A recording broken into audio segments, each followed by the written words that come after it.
BJP కీలకమైన పదవులలో ఉన్న కేంద్ర మంత్రి బండి సంజయ్, ఎంపీ ఈటెల రాజేందర్ల మధ్య విభేదాలు తారాస్థాయికి చేరుకున్నాయా?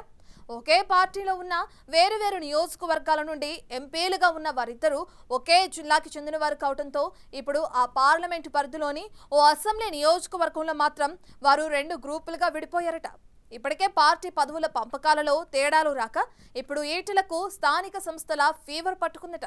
నీ సెగ్మెంట్ నువ్వు చూసుకో, నా సెగ్మెంట్కి నీకేం పని అని ఆయన బండి గాలి తీస్తున్నారట. తనని నమ్ముకున్న వాళ్ళని అవసరమైతే వేరే పార్టీ బీఫామ్లు ఇచ్చైనా గెలిపించుకుంటానని ఈటెల వార్నింగ్ ఇస్తున్నారట. ఇప్పుడు ఇవే వ్యాఖ్యలు పార్టీ అధిష్టానానికి ఫిర్యాదులు చేసేదాకా పోయిందట.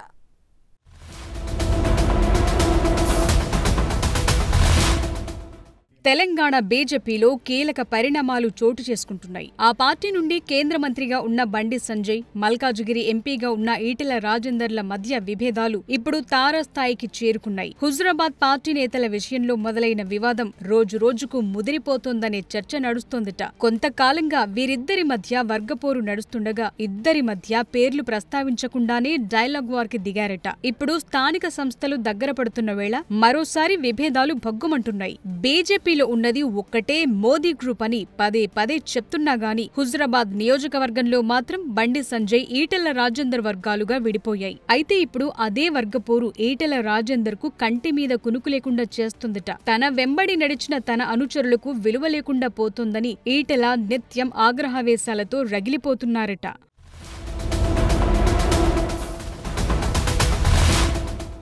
ఈటెల రాజేందర్ మల్కాజ్గిరి ఎంపీగా ఉన్నాగాని హుజురాబాద్ నియోజకవర్గానికి ఆయనకు విడదీయరాని అనుబంధం ఉంది. అక్కడి నుండి వరుస విజయాలతో గులాబీ పార్టీ నుంచి 2 సార్లు మంత్రిగా పనిచేసి విభేదాల కారణంగా బీజేపీలో చేరి కాషాయ కండువా కప్పుకున్నారు. ఉప ఎన్నికల్లో కేసీఆర్ తో సై అంటే సై అని ఘన విజయం సాధించారు. కానీ తరువాత జరిగిన పరిణామాలతో హుజురాబాద్ ఎన్నికల్లో ఓడిపోవటం, మల్కాజ్గిరి ఎంపీగా పోటీ చేసి ఎంపీగా గెలవటం జరిగిపోయాయి. అయితే శాసనసభ హుజురాబాద్ ఓడిపోయాక చాలా రోజుల వరకు హుజురాబాద్ నియోజకవర్గం ప్రజల మీద, నాయకుల మీద కినుకు వహించి చాలా రోజులు హుజురాబాద్ కి దూరంగా ఉండిపోయాడు. కానీ తాను బీజేపీలో విజయం సాధించారు.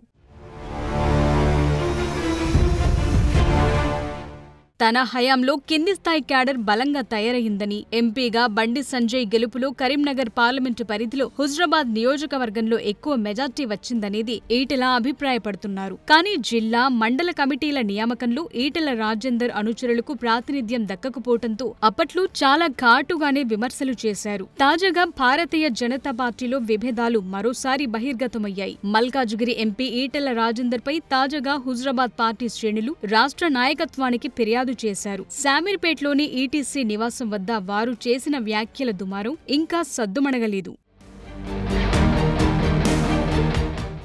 అయితే దసరా పండుగకి కమలాపూర్లోని ఇంటికి వచ్చిన ఈటెల రాజేందర్ వద్ద ఆయన అనుచరులు స్థానిక సంస్థల ఎన్నికల ప్రస్తావన తీసుకొచ్చారట. టికెట్ రాకపోతే ఎవ్వరూ బాధపడొద్దని, అవసరమైతే ఆల్ ఇండియా ఫార్వర్డ్ బ్లాక్ లాంటి పార్టీ నుండి టికెట్ ఇప్పించి గెలిపించుకుంటానని హామీ ఇవ్వటం ఇప్పుడు కమలం పార్టీలో కలకలం రేపుతోందట. జాతీయ పార్టీ బీజేపీలో ఉంటూ మరో పార్టీ నుండి టికెట్ ఇప్పిస్తానని ఎలా హామీ ఇస్తాడని హుజురాబాద్ బీజేపీ క్యాడర్ మండిపడుతున్నారట. కొత్త నాయకులు, పాత నాయకులంటూ ఆ వర్గం, ఈ వర్గం అంటూ విభజిస్తున్నారని ఆగ్రహం వ్యక్తం చేస్తున్నారట. పార్టీ నిర్ణయాలకు కట్టుబడి ఉండగా ఇతర పార్టీ టికెట్ ఎలా ఇప్పిస్తానంటారని అసంతృప్తిని వ్యక్తం చేస్తున్నారట. హుజురాబాద్ లో ఉంది బీజేపీ పార్టీనేనని, ఈటెల వ్యక్తిగత దుకాణం కాదని చర్చించుకుంటున్నారట. అయితే ఈటెల వ్యాఖ్యలను సీరియస్ గా తీసుకున్న కరీంనగర్ బీజేపీ అధ్యక్షుడు గంగాడి కృష్ణారెడ్డితో పాటుగా మరికొందరు నాయకులు రాష్ట్ర అధ్యక్షుణ్ణి కలిసి తమ ఆవేదనను తెలియచేశారట. హుజురాబాద్ నియోజకవర్గం బీజేపీలో విభేదాలు సృష్టిస్తూ పార్టీని బలహీనపరుస్తున్నారని, వ్యక్తిగతంగా అనుచరులను ప్రోత్సహిస్తున్నారని ఫిర్యాదు చేశారట. అంతర్గత విభేదాలు ఇలాగే కొనసాగితే ఈటెల ప్రవర్తన వల్ల పార్టీకి ముప్పు వాటిల్లుతుందని ఆయన్ను కట్టడి చేయాలని కోరారట. గతంలో కంటే ఇప్పుడు కరీంనగర్ పార్లమెంట్ సెగ్మెంటులో బీజేపీ బలం పెరుగుతోంది. కేంద్ర మంత్రి అయ్యాక గ్రామాల్లో కింది స్థాయి నుండి పార్టీని బలంగా నిర్మాణం చేశారనేది సంజయ్ వర్గీయులు చెప్తున్న మాట. ఇప్పుడు స్థానిక సంస్థల ఎన్నికల్లో మెజార్టీ స్థానాలను కైవసం చేసుకోవాలని, అసెంబ్లీ ఎన్నికల నాటికి తన పార్లమెంట్ సెగ్మెంటు పరిధిలో పార్టీని బలంగా తయారు చేయాలని బండి సంజయ్ గ్రౌండ్ వర్క్ చేస్తుండగా ఈటెల మార్క్ రాజకీయాల కారణంగా పార్టీ ఇబ్బందుల్లో పడుతుందని సంజయ్ వర్గీయులంటున్నారట. దీంతో స్థానిక సంస్థల ఎన్నికల్లో ప్రతికూల ఫలితాలు తప్పదని హెచ్చరిస్తున్నారట. ఆ క్రమంలో ఇప్పుడు ఈటెల రాజేందర్పై వస్తున్న ఆరోపణలు, ఫిర్యాదుల నేపథ్యంలో పార్టీ ఏ నిర్ణయం తీసుకుంటుందో రాజకీయ వర్గాల్లో హాట్ టాపిక్ గా మారింది.